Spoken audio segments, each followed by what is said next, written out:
नवीन education policy सुरू झालेली आहे। शिक्षण विभागाने पहिलं पुढाकार घेतलेला आहे नवीन एज्युकेशनमध्ये आणि सोबतच आमच्या आदिवासी विभागाने पुढाकार घेतला असल्यामुळे आता मी नोंद घेतलेली आहे।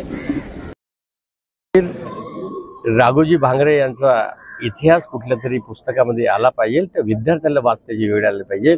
आम्ही स्वतंत्र भाषेमध्ये आम्ही आमच्या असलेल्या आदिवासी समाजाच्या वेगवेगळ्या जाती आहे, जातीवर सुद्धा आम्ही विशेष लक्ष केंद्रित करून समाज केंद्रित करून आदिवासी समाजाची आदर्श संस्कृती जिवंत राहण्याच्या अनुषंगाने आम्ही 100% ते कार्य करणार आहे, अशा प्रकारचं आश्वासन। राघोजी भांगरे यांचा एक पूर्णाकृती पुतळा व्हावा अशी देखील मागणी आपल्याकडे करण्यात आली आहे।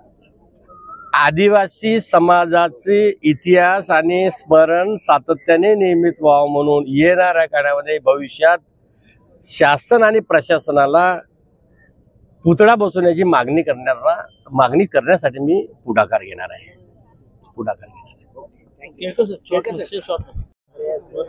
अनेक सुशोभीकरण देखील आपल्या माध्यमातून या ठिकाणी झालेलं आहे। आज राघोजी भांगरे यांचा 177वी पुण्यतिथी अभिवादन।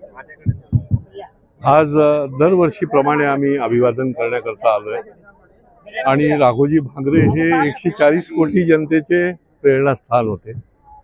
43व्या वर्षी त्यांना फाशी दिली गेली आणि ज्या अन्याय अत्याचाराच्या विरुद्ध त्यांनी लढा दिला त्या शौर्याची स्मृती आणि त्यातून संकल्प आणि त्याकरताच शेकडो बांधवांच्या माध्यमातून आम्ही या ठिकाणी दरवर्षी येतो।